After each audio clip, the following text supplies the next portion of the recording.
Hey world builders, Banana Breakdown here. This is part 2 of our Megadungeon creation series.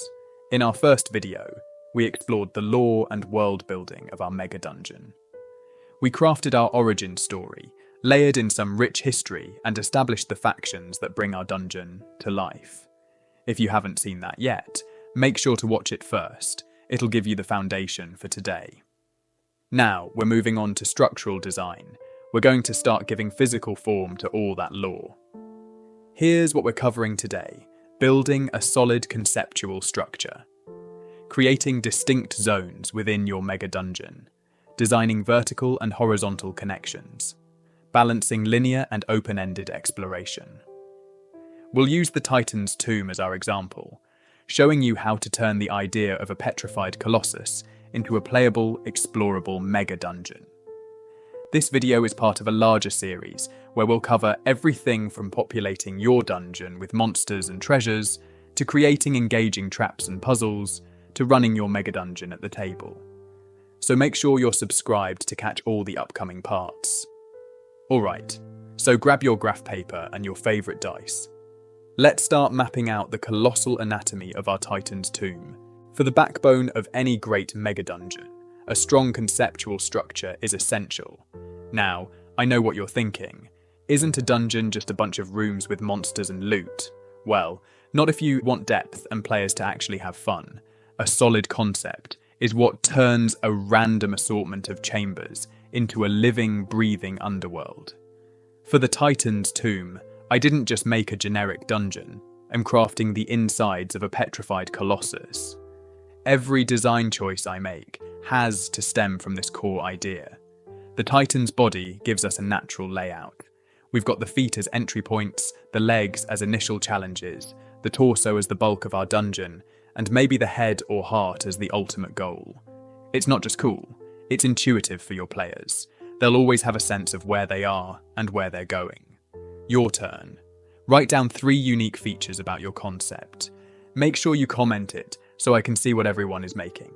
For the Titan's tomb, I've got organic, vein-like passages between major chambers, crystallized remnants of the Titan's power as magical hotspots, caverns that breathe as if the Titan is still somehow alive. See how these ideas flow naturally from our concept? That's the power of a strong foundation. I know I seem a bit pedantic, but it really is important. Now, I can already hear some of you saying, but what if my players don't care about the backstory? They just want to play the game. Trust me, they will. Because a strong concept isn't just about lore. It's about creating a cohesive, memorable experience. Imagine your players figuring out they're in the Titan's lung and using that knowledge to solve a puzzle. Or realizing they can use the Titan's circulatory system as a network of shortcuts. Suddenly, your dungeon isn't just a maze. It's a place that rewards cleverness and exploration. Remember, in a Megadungeon, you're not just designing a location, you're creating a campaign setting. Your concept is the glue that holds it all together, making your dungeon feel like a real place with its own logic and history. So, before you draw a single room, nail down that concept. Make it unique, make it exciting, and most importantly, make it something that sparks your creativity. Because if you're excited about your concept, that excitement will shine through in every aspect of your Megadungeon. Now that we've got our killer concept, it's time to carve up our Megadungeon into distinct zones. Think of these as the chapters in your dungeon's story. For our Titan's tomb, we're literally sectioning off body parts. Gruesome, maybe. Awesome, definitely. Zones aren't just about variety, they're about pacing. They give your players a sense of progress. Clearing a zone feels like an achievement, and entering a new one brings a burst of excitement. Let's be real, who hasn't gotten a bit bored at the table? This really just helps with micro challenges and keep the players energized. DM tip: use your zones to control difficulty. Generally, the deeper they go, the tougher it gets. But don't be afraid to subvert expectations. Maybe that optional arm zone is super deadly, but has amazing loot. Personally, sometimes it's nice to randomize it to keep players on their toes. Remember, in a mega dungeon, getting lost is part of the fun. But with distinct zones, your players always have a general sense of where they are. "We're in the heart chamber" sounds a lot cooler than "we're in room 572B, right? Zones also let you play with themes. Maybe the stomach area is all about acid and dissolution puzzles. The lung zone could have air and breath-based challenges. This ties back to our concept, making the dungeon feel cohesive, even as each area offers something new. Your turn. For each zone, define a unique feature, a specific challenge, and a reward. This gives each area its own flavour and keeps your players excited to explore. When you have, put that in your comment too. Next up, we'll talk about how to connect these zones. First off, forget the idea that dungeons only go down. In our petrified Titan, we're going up, down, and sideways. Let's start with vertical connections. In the Titan's tomb, we've got some natural options. The spinal column, a central shaft running the length of the dungeon. Risky to climb, but a quick way to move between levels. Esophagus and trachea, perfect for those sudden drops or ascents. Circulatory system, smaller, winding passages that could act as shortcuts or secret routes. Now, horizontal connections are just as crucial. Think about rib cages forming corridors, muscle fibers creating natural walkways, nerve clusters as hub areas connecting multiple chambers. Mixing these up creates a dungeon that feels organic and unpredictable.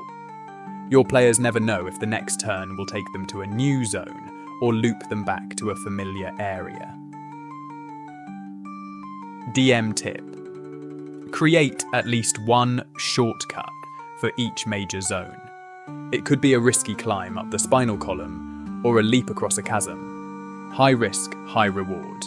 Players love that stuff. Now, you can use your connections to control pacing. A long, winding path builds tension. A sudden drop into a new area creates excitement. A difficult climb gives a sense of achievement. And don't forget about those aha moments. There's nothing like the players realizing that the weird tunnel they ignored 5 sessions ago is actually a crucial shortcut. Remember, in a mega dungeon, exploration is half the fun. Your connections should reward curiosity. Maybe a tiny blood vessel leads to a hidden heart chamber full of crystallized Titan blood. There's always the risk of players getting lost, but that's part of the adventure. Just make sure to provide landmarks and distinctive features so they can eventually orient themselves. DM tip: design for multiple playstyles. Some groups love to methodically map everything. Others prefer to charge ahead recklessly. Your connection design should cater to both, with clear main routes and tantalizing side paths. So, when you're connecting your zones, think like the Titan. How would these body parts naturally connect? How can you use these connections to surprise and challenge your players? Get this right, and your dungeon won't just be a bunch of rooms. It'll be a living, breathing, maybe not breathing, world to explore. Okay now, for a biggie, it's time to ask the age-old question. How much freedom do we give our players? Some people may say, total freedom, let chaos reign, while others may say, but I spent hours crafting this perfect story. Well, the sweet spot is somewhere in the middle. Let's break this down using Titan's tomb. Linear design is like our Titan's spine. It gives structure and direction. Maybe there's a central quest line that leads players from the feet to the heart, facing increasingly tough challenges. This gives a sense of progress and lets you control the narrative. But here's the thing. A purely linear dungeon in a Titan's body would be weird, right? Bodies aren't corridors. They're complex systems. That's where open-ended exploration comes in. Think about it like this. Each major body part, legs, torso, arms, head, could be its own open area to explore. Players might need to reach the heart eventually, but how they navigate the lung caverns or explore the twisting intestines, that's up to them. DM tip: for each open area, Have at least 3 points of interest. Maybe in the stomach, you've got an acid lake, a half-digested treasure hoard, and a colony of extremophile creatures. Let your players choose their approach. Use choke points to create a semi-linear structure. These are your joints, your major organs, the places players have to pass through to progress. This lets you stage your big set pieces without railroading.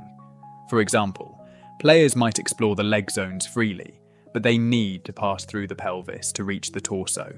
That's your chance for a major encounter or revelation. But remember, Megadungeons are all about player agency.